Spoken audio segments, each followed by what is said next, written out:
My best friend claims my boyfriend took advantage of her while she was drunk, but he says she's lying and now I don't know who to believe.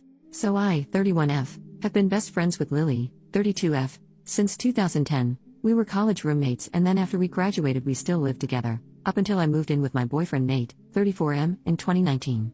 One thing about Lily is that she's always had a drinking problem for as long as I've known her, and she's done stuff while drunk that has sometimes caused problems in our friendship. She tries to stay sober, but every few years something will happen to make her start drinking again, which is what happened earlier this summer. So last Saturday Lily called me because she was drunk somewhere and needed a ride home. I couldn't go pick her up because I had the flu and I was on cold medicine, so Nate went to get her instead. A couple of days after that I started noticing that Nate was being weird with his phone. Normally he leaves it out on the coffee table if we're watching TV or whatever, but he started putting it face down so I couldn't see what notifications he was getting. My first thought was that he was trying to plan a surprise, and because of the timing I thought that maybe Lily was helping him. Yesterday I saw Lily and I told her that Nate was being sneaky all of a sudden and asked her if he said anything about maybe proposing soon. She asked me if I looked through his phone and I said no. Lily started crying and told me that she and Nate hooked up in his car the night that he came to pick her up. Her excuse was that she was really drunk and didn't fully know what she was doing.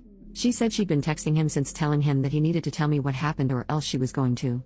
I asked Lily to show me the texts, but they were all in Signal, which deletes messages after a day, so all I could see was that she and Nate had a chat thread but nothing that they said.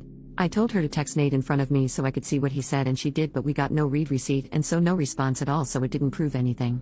I asked Lily if she was sure she wasn't so drunk that she maybe imagined it or thought a dream was real, and she absolutely lost her cool on me and said that she knows that she's horrible when she drinks but that she's not freaking delusional and she doesn't make crap up. She said that I could believe her or not and it's my choice, but she was telling me the truth. I said I needed to go home and talk to Nate.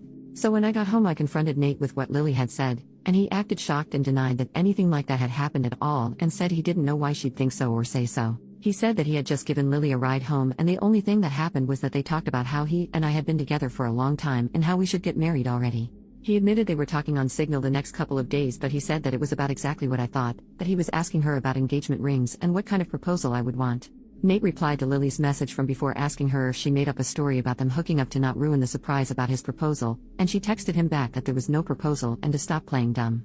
So then Nate called her pretending like I wasn't in the room and told her that she needed to stop whatever she was trying to do because we were on the verge of breaking up and he'd rather just have the surprise be ruined, but Lily just kept telling Nate to stop lying until he got angry and hung up on her. I really didn't know what to think and I still don't. Right now Nate is really upset and not really talking to me much. He says that it's bad enough that Lily acted insane and ruined his plan to propose, but it's even worse that I believed her lies even a little and would think that he would ever cheat on me. Lily texted me saying she was sorry, but otherwise I haven't talked to her either. I don't want to think that Nate would cheat on me or that he'd take advantage of Lily if she was that drunk, but I feel like I can't be 100% sure because I've known Lily for 13 years and I also just can't believe that she'd lie to me about something this important. And I know that she does have a drinking problem, so I can believe that she'd sleep with my boyfriend if she was drunk out of her head. She's done some pretty awful things in the past when she's been drunk. I don't want to wrongly accuse Nate of something he didn't do, but I don't want to be an idiot. Edit. I'm not sure what I expected coming here, but I think what I initially wanted was just a sounding board for who sounded more believable. But someone gave me the tip that you actually can recover messages from Signal, so when I have a chance later tonight, I'm going to try to do that to see if I can get some actual proof of what happened. But so far I haven't talked to anyone else about this though. I really just don't want to spread around what did or didn't happen to the rest of my friends or family without actually knowing for sure. Relevant comments. What else has Lily done to you while drunk? OP. So in the past when she's been drunk, Lily's blacked out and started fights with me or other people. She'll say really out of line insulting things. She's kicked people out of our apartment because she didn't remember inviting them in. She's accused me of stealing clothes from her because I was wearing an outfit that looked like something that she also owned. That kind of thing. She's never hooked up with anyone that I was dating, but she's definitely hooked up with guys that she knew I was interested in. Commenter number 2. Who has the greater motivation to lie here, Nate or Lily? Lily did have a big problem with Nate when we first got together, and she was really upset when I moved out of our apartment to move in with him. I could see her still being angry about it or still not liking him but just not saying anything. From what Nate said, they weren't making the plans on Saturday, but Lily brought up that it's been 7 years and asked why we're not married yet, and then the day after he asked her about rings. Commenter number 3. What is her reason for not liking him? So at the time she was in one of her longest stretches of being sober, and she said that I was abandoning her for some guy when she needed my support the most. And then when I moved out, she tried to make it out like she wouldn't be able to stay sober without me living with her, and Nate basically had to step in and point out that she couldn't stay sober anyway, so to stop guilting me. Commenter then said, it's possible she blames you for her current drinking, and Nate saying he wants to propose triggered her anger for some reason. OP, everything you say here makes sense to me. Lily has said stuff like this in the past, Not specifically about Nate, but sometimes when she starts drinking again, she acts like it's unfair that I'm not getting dragged down with her or doing more to help her, and I think on some level she might still think it's his fault that I moved out and don't keep as close an eye on her as I did back when we lived together. I don't know if she'd really go as far as to lie about something like this just for that reason. I really hope she wouldn't, but I could completely believe that she feels like this. Update, 2 days later. So on Thursday night, after I got everyone's advice, I told Nate that I had found out a way to recover deleted messages from Signal. He immediately took out his phone and opened the app and asked me to show him how to do it, so I already thought that must mean he was telling me the truth because he didn't panic or hesitate at all. Which was good, because when I tried to download Signal on my old phone, it turned out that it's too old to support the current version of the app, so it wouldn't work. Nate then asked me if we were going to have to go out and buy a new phone for me to believe that he was telling me the truth, and he said that he was willing to do it if that's what it would take. I told Nate it wasn't that I didn't believe him, I just wanted to have some proof because I just couldn't understand why Lily would lie about it. Nate said that she would lie about it because she's a freaking crazy drunk bitch and there's literally no way for a non-crazy person to understand why she would do anything, and once the messages proved that he didn't ever want me talking to her again. Then he said to get up because if we were going to go to the Verizon store we had to get there before it closed. By then I completely believed Nate anyway, so I told him we didn't have to go anywhere or get a new phone and that I believed him, and I knew he didn't cheat on me and that he would never do that. Nate said that he would hope I know that and that he didn't understand why I didn't take his word for it in the first place. I started trying to explain why I didn't want to just immediately dismiss what Lily had said happened, but Nate said that he really couldn't listen to that right now. I said that was fair and agreed that I would cut Lily off, but that first I wanted to try to get her to admit that nothing happened. Nate said fine, but to call her with my phone on speaker because he thought he also deserved to hear her admit that she was lying. So I called Lily and I said the same thing to her that I said to Nate, that I figured out how to recover deleted messages on Signal. She asked me why I would need to do that, so that was when I knew for sure that she was definitely making it up and not just confused somehow. I said it was because I wanted to have proof of what she and Nate talked about. Lily asked me if I saw their messages, so I lied and said yes. After that Lily just went silent until finally I asked her if she was going to say anything. Then she asked me if that meant that we were engaged now. So then I really just lost it on her and screamed at her, asking her if she was serious and what the hell was wrong with her, and how could that possibly be all that she had to say.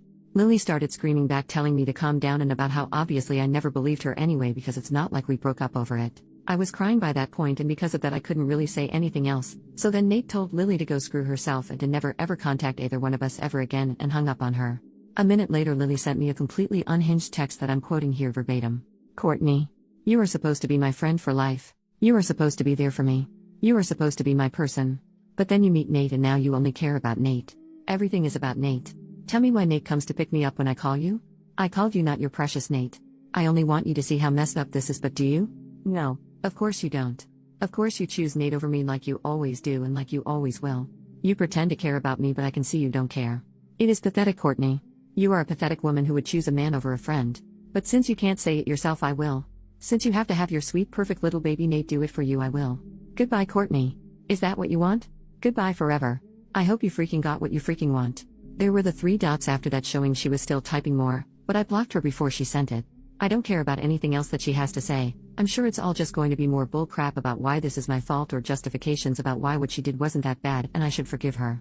I know Nate is probably right and there's no non-crazy logic behind why Lily would stoop to doing something like this, but obviously I've still been thinking about it and my best guess is that whoever said that Lily still blames me and Nate, apparently mostly Nate, for her being a drunk mess who can't get her life together is right. It seems like she somehow thought that if she said she hooked up with Nate, I'd break up with him but still want to be friends with her, and then everything would magically be fixed. As far as stuff with Nate, I asked him if he thought he could ever forgive me for doubting him and he said that since I came to my senses, and I cut Lily off, he guesses we can try to put it behind us. I don't think he's still going to propose anytime soon. After this I probably wouldn't if I was him. And from what Nate said, he didn't actually do any planning yet other than asking Lily about rings and if I think a public proposal was tacky or not. All he was doing so far was trying to get ideas without me knowing he was talking to her about it. So just based on that I think probably it's not going to happen for a while if it still does at all. Also thanks to everyone for the advice and support. I know I didn't respond to many comments but I really did appreciate everyone who cared enough to want to help. New update, 1 year later. I haven't logged into this account for about a year, but I got a few messages asking for an update, so here it is. I'll keep it as short as I can. Unfortunately I have nothing good to report. It turned out that whatever was going on with Lily that caused her to make false accusations about Nate was the beginning of some kind of a psychotic break. After I blocked her she made a whole bunch of fake accounts and started sending me completely unhinged crap about how I ruined her life and threatening to get revenge on me and Nate. This went on for literally months with her sending me dozens of messages a day. I found out from other friends that she was making multiple posts on Facebook every day that were semi-coherent rants about how much she hated me and how I was evil and ruined her life intentionally.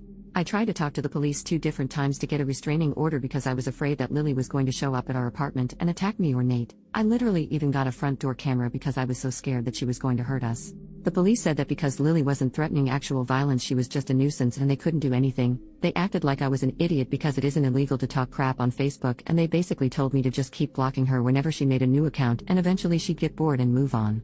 Then finally there was an incident where someone broke the windshield of Nate's car while he was parked at his work. I guess it could have just been a random act of vandalism because this wasn't the only car that got windows broken, but at the time I was 100% sure it was Lily, so I went to the police again. Eventually an officer went to talk to Lily, and she said she didn't touch Nate's car, and again I have no proof that she did. But after the police talked to her, Lily got put into a psych ward for a week because apparently her apartment was filthy and she was drunk out of her mind 24/7 and a danger to herself. I have not heard anything from Lily after she left the psych ward. I don't know if she was diagnosed with something or if she's medicated now or what. I found out that she moved in with her dad, who thank God lives in a different state. I look at her social media every so often to make sure she's not posting about me again and that she's nowhere around me. I haven't mentioned Nate much in this update, and that's because we're no longer together. He broke up with me after the windshield incident because he couldn't handle being constantly harassed by Lily, and to be honest I don't think he ever forgave me for not taking his side immediately when everything started. It really hurt, but I can't blame him. I tried to talk to him about fixing things between us after Lily was gone, but he just wasn't interested. And so that's that. Sorry it wasn't a super positive update, but life goes on, I guess.